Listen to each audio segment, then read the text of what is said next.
Kamusta sa lahat? Ako si Dasha. Ngayon, pag-aaralan natin kung paano mag-add at mag-subtract ng fractions. Unang parte, magpa-practice tayo sa mga decimal fractions, tapos magpa-practice tayo sa ordinary fractions, at sa ikatlong parte naman ay mas komplikadong ordinary fractions na may whole numbers. Ngayon, ipapakita ko kung paano madaling mag-add ng fractions ng nakahanay. 6 at 965 thousandths. At dito naman, sinusulat natin ang 23 at 3 tenths. Kung kailangan nating mag-add ng dalawang decimal fractions, dapat ilagay ang decimal point sa ilalim ng isa pang decimal point at agad itong magiging mas madali.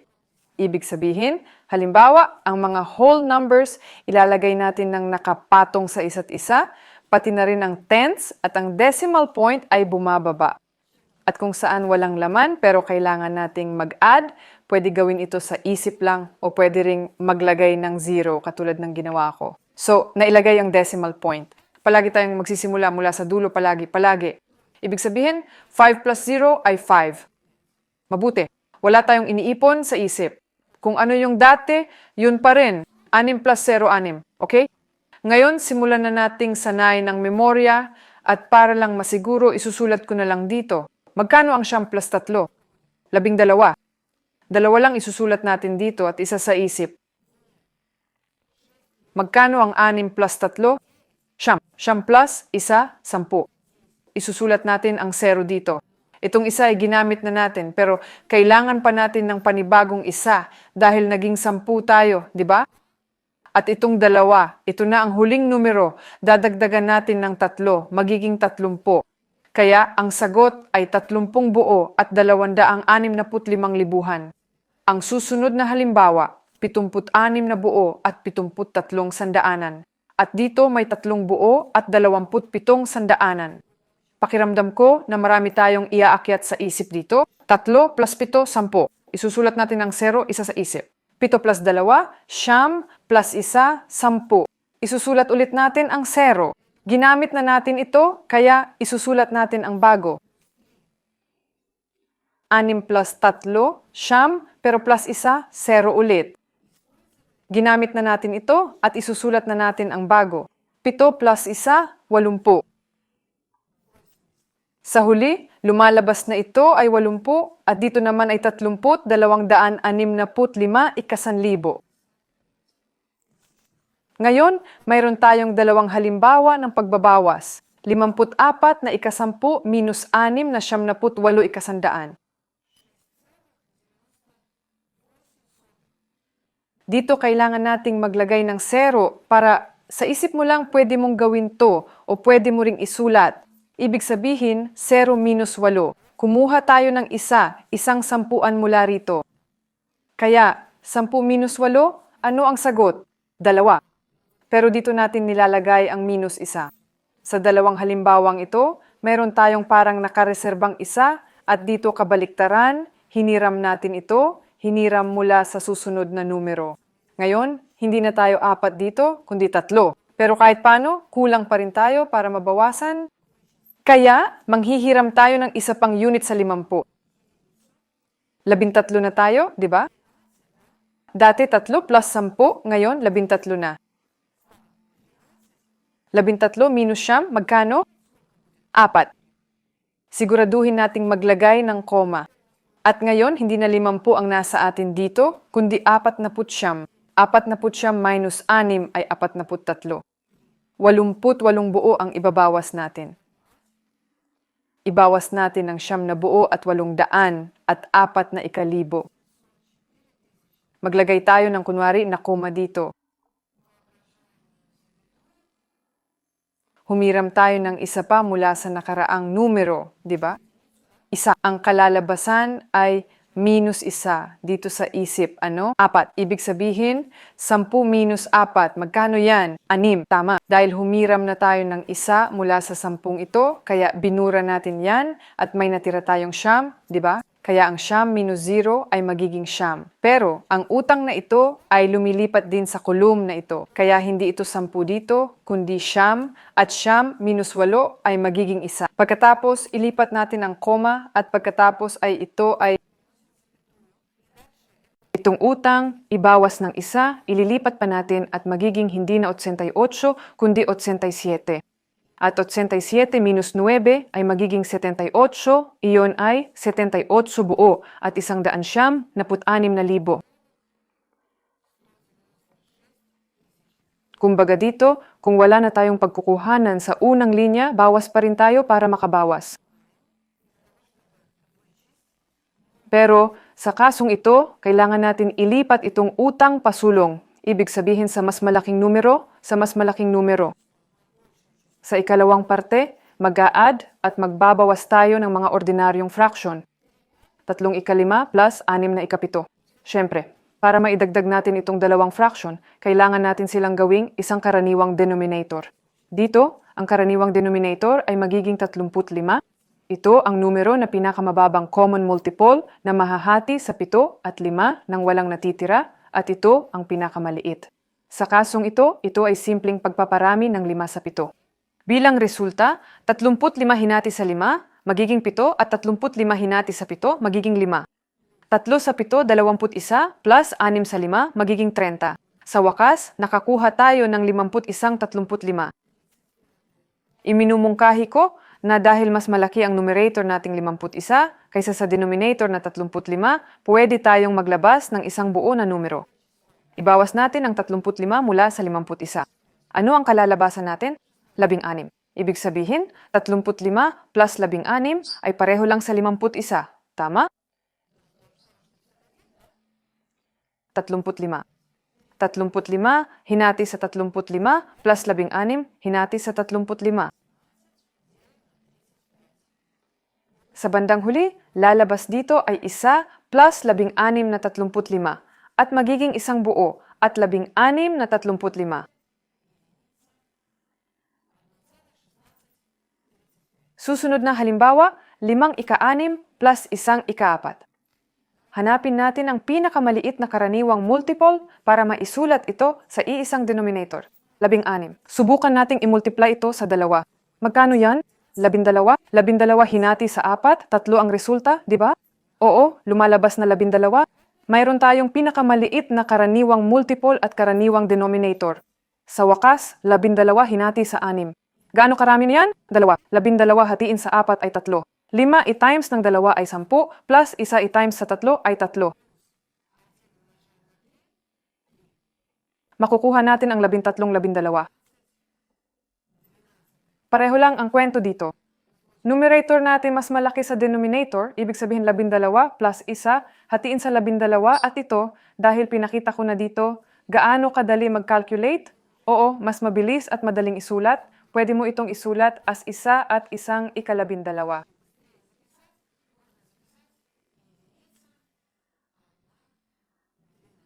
Sa susunod na halimbawa, sa gitna ng dalawang numerong ito, kailangan natin hanapin ang pinakamaliit na common multiple. 8 times 2 ay 16. 16 ba nahahati sa 6 ng walang tira? Hindi nahahati. 3 times 8 ang 24. Ang 24 ay nahahati sa 6. Subukan natin. 24. 24 hatiin sa 8 ay 3. 24 hatiin sa 6 ay 4. 7 times 3 ay 21 minus 5 times 4 ay 20. Ang makukuha kapag nag-subtract tayo ng 21 minus 20, magiging 1 hatiin sa 24.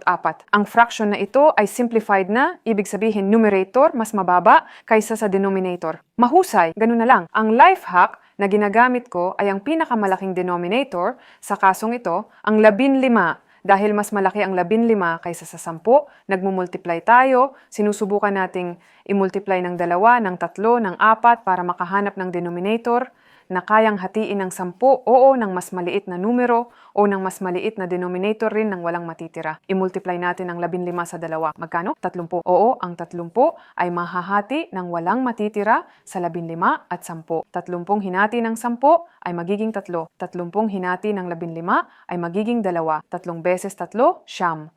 Minus 4 na beses 2, 8. Ang sagot ay 130. At ngayon, lilipat na tayo sa ikatlong bahagi na mas komplikado. Dito, meron tayong mga ordinaryong fraction at mga buong numero. Sagutin natin ang unang halimbawa, katumbas ng 6 plus 1/4.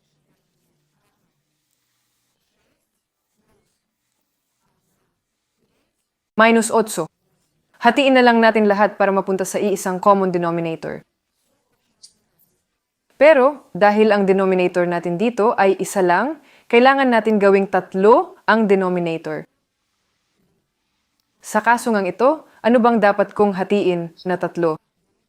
Kasi wala namang denominator dito, hindi ba? Kung walang denominator, iniisip na lang natin na merong isa.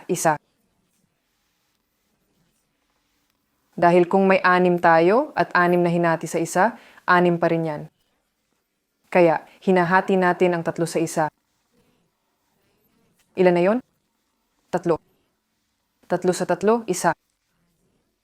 3 sa isa ay 3 ulit. So, 6 times 3 ay 18 plus 1 times 1 ay 1 minus 8 times 3 ay 24.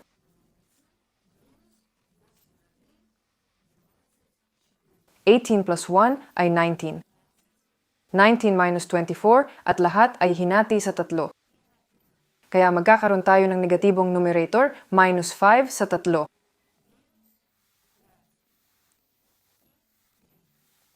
Minus 5 katlo dahil mas malaki ang numerator kaysa sa denominator, dito pwede natin siyang gawing buong numero.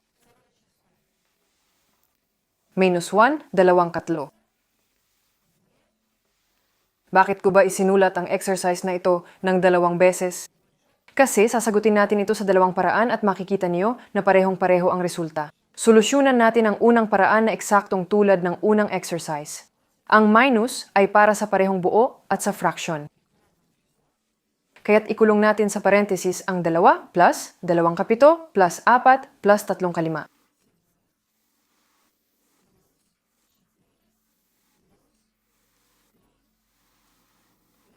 Pwede ring isulat natin ito bilang minus 2 kapito plus 4 plus 3 kalima.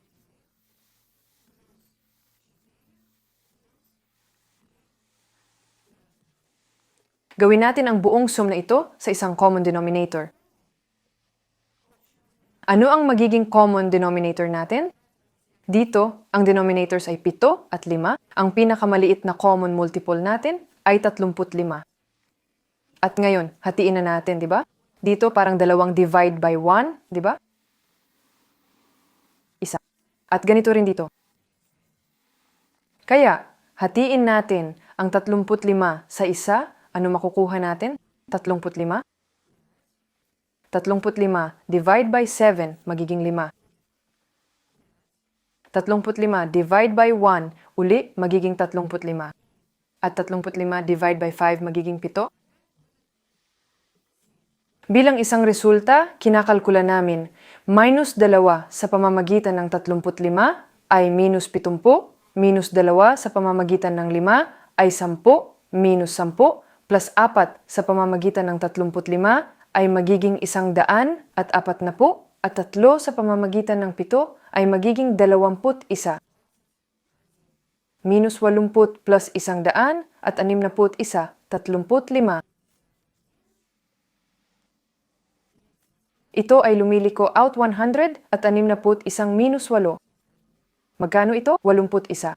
35. Sa kasong ito, gaano karaming beses merong 35 sa 81? 2 beses, di ba? Sapagkat ang 35 at 35 ay magiging 70. At meron pa ring isang maliit na bahagi o fractional. 2 integers, dito namin isulat ang 35 denominators. Paano mo binibilang dito? 2 pala sa 35 70. Nasabi na natin, di ba? Ito ay lumiliko na 81 minus 70 ay magiging 11. Yun lang. Ang desisyong ito ay magiging medyo naiiba. Lumipat tayo ng lugar kaagad. Isang mas malaking numero, oo, ilalagay namin sa simula. Pagkatapos ay maglalagay kami ng isang negatibong numero. 4, 3, 5, minus 2, 2 ikapito. Ibawas natin kaagad ang mga integer dahil ang integer ay ang integer. Bilang isang resulta, ito ay lumiliko out 4 minus 2. Magkano ito? 2. Narito, nagiiwan kami ng 3 ikalima at minus 2 ikapito dahil narito mayroon lamang kaming isa at iyon na. At ngayon ay dadalhin namin ito sa isang karaniwang denominator, ngunit hindi namin hawakan ang integer. Ito ay lumiliko out na mayroon kaming isang karaniwang denominator ng 35. 35 ang hinati sa 5, 7. 35 hinati sa 7, 5. 3 i-multiply sa 7, 21 minus 2 i-multiply sa 5, 10. Ang lumalabas, 2 buo, 21 minus 10, 11 sa 35. Nakita ninyo, di ba, na dito at dito ay pareho ang resulta at ngayon isang katulad na halimbawa. Kaya agad nating tatanggalin ang mga buong numero. Dito mayroon tayong isang katlo at dito mayroon tayong isa at isang kapat. Mula sa isa at isang kapat, maaalala natin ang pagbabagong ito. Ang lumalabas, isang katlo minus isa at minus isang kapat. Dalhin natin ang lahat sa iisang denominator. Dito, magkakaroon tayo ng iisang denominator na 12, di ba? 12. 12 hinati sa 3, 4. Dito, sa ating imahinasyon, mayroon tayong isa. 12 hinati sa isa ay magiging 12. 12 hinati sa 4 ay magiging 3. Ang lumalabas, 4 minus 12 at minus 3. Sa huli, ang makukuha natin ay 4 minus 3, iyan ay 1 minus 12, di ba? Ang lumalabas, mayroon tayong minus 11 sa 12. O maaari itong isulat bilang minus 11 sa 12.